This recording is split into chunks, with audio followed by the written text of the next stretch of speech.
बंगाल का चुनाव बवाली होने वाला है। बंगाल में पत्रकारों को भी निशाना बनाया जाएगा। हमारी गाड़ी पे भी हमला हुआ है, हम आपको दिखाते हैं विजुअल, ये देखिए। नहीं, ये ममता जी के जीवन और ममता जी के स्टाइल ऑफ फंक्शनिंग का ये पार्ट एंड पार्सल है, यही उनका रूप है। बंगाल जिस वजह से बंगाल के तौर पर जाना गया, वो पार्टी कहाँ है? वामपंथी दल नहीं दिखाई दे रहे हैं। सारी जगह जो है वो घेर के रख ली है भारतीय जनता पार्टी ने। मुझे लगता है कि बंगाली समाज इसका जवाब विधानसभा चुनाव में देगा। ऐसा लग रहा है कि ममता बनर्जी से लोहा लेने की ताकत अगर किसी के अंदर है, किसी विपक्षी पार्टी के अंदर है बंगाल में, तो वो सिर्फ भारतीय जनता पार्टी के पास है।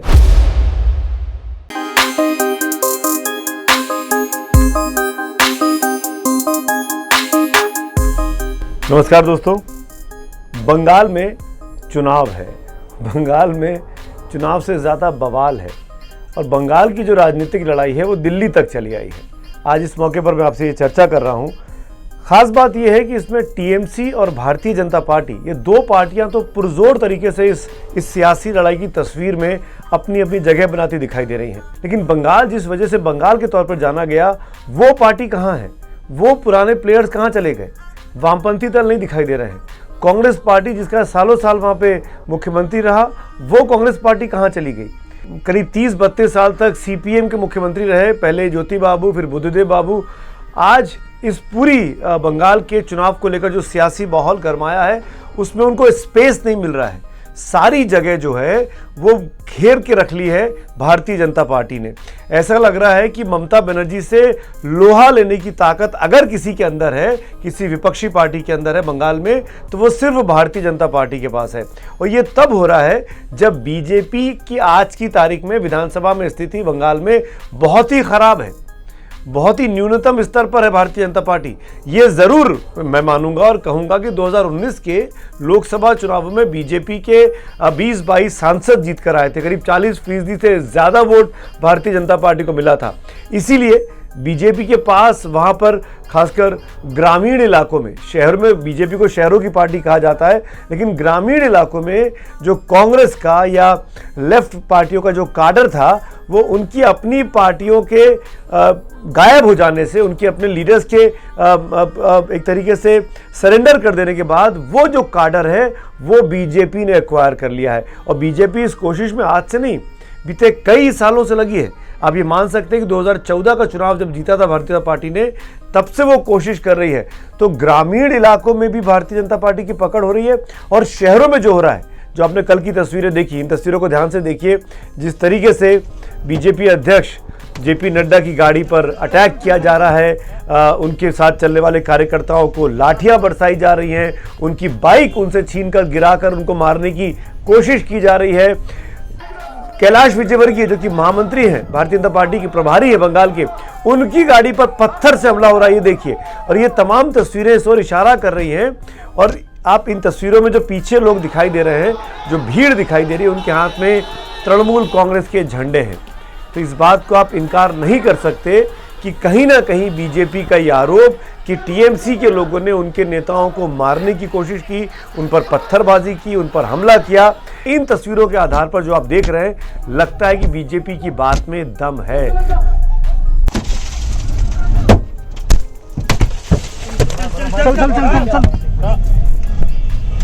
नहीं, ये ममता जी के जीवन और ममता जी के स्टाइल ऑफ फंक्शनिंग का ये पार्ट एंड पार्सल है, यही उनका रूप है।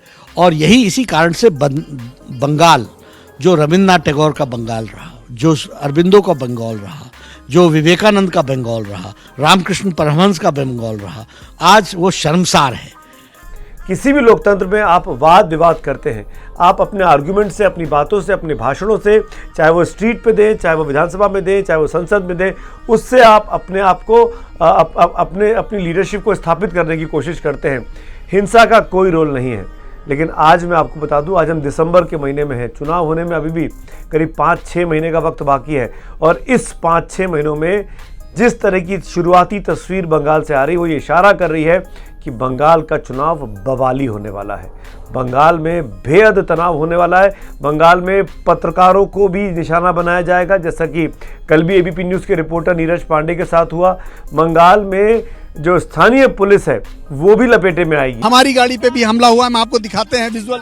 ये देखिए, ये हमारी गाड़ी पे हमला हुआ। जब हम लोग इधर से गुजर रहे थे डायमंड हार्बर से, तो उस समय हमारी गाड़ी पे हमला हुआ, पुलिस की गाड़ी पे हमला हुआ। ये देखिए पीछे ये पुलिस की गाड़ी चल रही है, पुलिस की गाड़ी पर भी हमला हुआ। देखिए शीशे टूटे हुए हैं, ये हमारी गाड़ी के शीशे टूटे हुए हैं। और ऐसा कमों पे जगह जगह देखा, सिलीगुड़ पे हमला हुआ। इसके अलावा उसके जैसे ही आगे 5 से 10 किलोमीटर आगे बढ़े तब हमला हुआ, और लगातार ये हमला होता जा रहा है।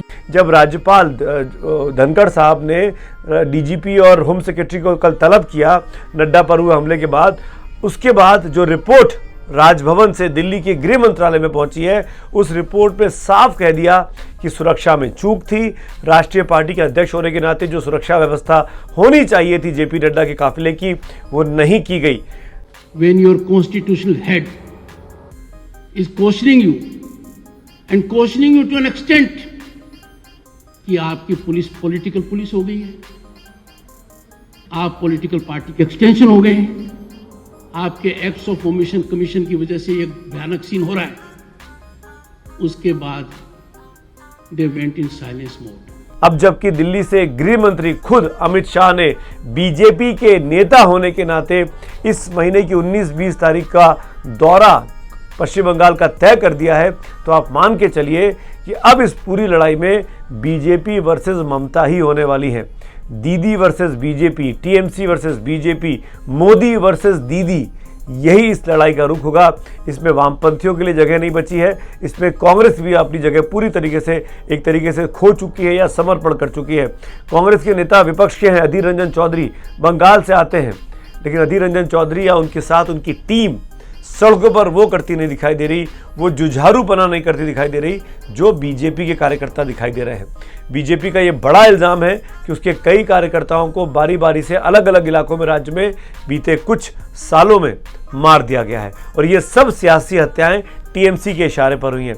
हालांकि मैं इस बात को बिल्कुल साफ कर दूं कि यह आरोप है, ये बीजेपी का आरोप है, इस पर अभी तक कहीं से कोई पुष्टि नहीं हुई है।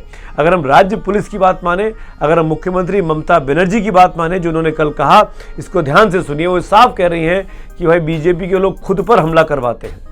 আর বাংলায় রোজ বোম নিয়ে বেরিয়ে পড়ছে, রোজ ও মানে অস্ত্র নিয়ে বেরিয়ে পড়ছে, আর নিজেই নিজেকে থাপ্পড় মারছে, মেরে বলছে মল্লকে তৃণমূল জবাব দাও। आप ये भी जान सकते हैं कि जिस तरीके से निशाना बनाया जेपी नड्डा ने ममता बनर्जी को, ममता बनर्जी ने पलटकर जेपी नड्डा पर सवाल खड़े कर दिए, उनको तरह तरह की संज्ञाएं दे दी। हालांकि ममता बनर्जी ने जिस तरह की बातें की हैं, पहले उसको सुनिए, फिर मैं उस पर अपनी टिप्पणी देता हूँ। কোনদিন একটা চিফ মিনিস্টার চলে আসছে, কাজ নেই তো কিছু, লোকের কাজ করে না। কোনদিন হোম মিনিস্টার চলে আসছে, কোনদিন ওই আর একটা মিনিস্টার চলে আসছে, কোনদিন চাড্ডা নাড্ডা ফাড্ডা ভাড্ডা গड्डा সব চলে আসছে একটা করে। किसी भी मुख्यमंत्री के लिए इस तरह की भाषा जायज़ नहीं कही जा सकती। आपको गुस्सा आ सकता है, आप तैश में आ सकते हैं, पर आप एक बहुत जिम्मेदाराना पद पर बैठे हुए हैं, इसीलिए किसी के नाम के साथ आप उनको तरह तरह के संज्ञाएं लगा दें और उसके बाद संबोधित करें, ये वाकई में अवांछनीय है, इसकी कोई ज़रूरत नहीं थी। और ममता बनर्जी जैसी नेता जो कि राष्ट्रीय परिदृश्य में अपना नाम रखती हैं, उनके मुँह से इस तरह की बातें और छोटी लगती हैं। एक बड़े नेता के मुंह से इस तरह की छोटी बातें उनको और छोटा कर देती हैं। तो आने वाले वक्त में टीएमसी को, ममता बनर्जी को इस तरह की सार्वजनिक तौर पर दी जाने वाली जो भाषा है, जो सड़क चौराहों पर होती है, जो पान की दुकान पे होती है, जो गली मोहल्लों में होती है, उस भाषा के इस्तेमाल से, उस गाली गलौज की भाषा के इस्तेमाल से ममता बनर्जी को बचना चाहिए। दरअसल आखिर में समाप्त करके मैं ज़रूर कहना चाहूँगा, ममता बनर्जी ने भी अपने सियासी करियर में इसी तरह की राजनीति की लड़ाई लड़ी है। वो हर मुद्दे को लेकर सड़क पर उतरती थी, वो प्रोटेस्ट करती थी, वो एग्रेसिव होती हैं, वो स्वभाव से एग्रेसिव हैं। वो सिंगूर में कितने दिनों तक धरने पर बैठी रही, भूख हड़ताल पर बैठी रही, उनकी तबीयत खराब हो गई, कई दिन तक वो वहाँ पर, वो तस्वीरें आज भी आपको याद होंगी। और वही उनके जीवन का टर्निंग पॉइंट था जिसने वाम के किले को ढहा दिया और टीएमसी वहाँ पर इनरोड्स बना पाई और ममता बनर्जी मुख्यमंत्री बन पाई। आज ठीक उसी रास्ते पर भारतीय जनता पार्टी चल रही है। आज ठीक उसी तरीके से बीजेपी ममता बनर्जी को टारगेट कर रही है। ममता बनर्जी एक चेहरा थी, अपने चेहरे पर वो पूरे वाम दलों के, आप कह सकते हैं कि गठजोड़ से लड़ रही थी। बीजेपी की रणनीति थोड़ी सी अलग है। बीजेपी में चेहरा कोई नहीं है, बीजेपी में चेहरों का अंबार है। नरेंद्र मोदी नाम का एक चेहरा है जो कि वो प्रोटेस्ट तो कर नहीं सकता, वो तो दिल्ली में बैठे हुए हैं। अमित शाह भी जाके प्रोटेस्ट नहीं कर सकते, वो दिल्ली में गृह मंत्रालय संभाल रहे हैं। लेकिन बीच बीच में बीजेपी के नेता ममता बनर्जी से इस तरह के सवाल करेंगे। जेपी नड्डा के हमले के बहाने, बीजेपी के वर्कर्स के जो हत्या के आरोप लग रहे हैं टीएमसी के ऊपर, उसको लेकर इस बहाने से लगातार ममता बनर्जी को कॉर्नर किया जाएगा, घेरा जाएगा चारों तरफ से। किसी राष्ट्रीय अध्यक्ष का इस प्रकार सम्मान हो बंगाल के अंदर, जिससे पूरा बंगाल दुनिया के अंदर बदनाम हुआ, तो मुझे लगता है कि बंगाली समाज इसका जवाब विधानसभा चुनाव में देगा। बीजेपी की रणनीति है कि ममता बनर्जी के मुंह से अपशब्द बुलवाए जाए, ताकि जो बंगाल का जो भद्र वोटर है, भद्र लोग जिसको कहा जाता है बंगाल में, उस बंगाल को ये पेश किया जा सके कि ममता बनर्जी जो है वो आपा खो चुकी है, उनके हाथ से चीज़ें निकल चुकी हैं। आपने सबको शासन देकर देख लिया, कांग्रेस को, लेफ्ट को, टीएमसी को। 10 साल से ममता बनर्जी मुख्यमंत्री है, तो एक बार बीजेपी की बारी क्यों नहीं आनी चाहिए। इस पिच पर बीजेपी चुनाव लड़ेगी, इस पिच पर बीजेपी ममता बनर्जी को घेरेगी, इस पिच पर बीजेपी को लगता है, जो कि अब शहरों से लेकर ग्रामीण तक पहुंच गई है, इसीलिए बीजेपी के नेता 200 सीटों के पार की बातें कर रहे हैं। हालांकि बहुत बड़ी बात है ये, बहुत बड़ा दावा है ये। आज की तारीख में बैठकर 6 महीने पहले चुनाव के ये दावा कर देना वाकई में बीजेपी की हिम्मत को दिखाता है, अमित शाह की और जेपी नड्डा की हिम्मत को दिखाता है। लेकिन अगर आप जमीन से टटोलेंगे जाके, तो बीजेपी के लिए सिंपैथी की वेव है, पर बीजेपी को क्या 200 सीटें मिलेंगी, इस पर अभी भी सवाल है। तो कुल मिलाकर लड़ाई बंगाल के इस बवाली चुनाव की कि बंगाल का बाजीगर कौन है, बीजेपी या टीएमसी, इसके लिए आपको लगातार मेरे इन वीडियोस के अपडेट्स को देखना होगा, ताकि आपको समझ सके दरअसल वहां पर क्या चल रहा है। शुक्रिया। एबीपी न्यूज आपको रखे आगे।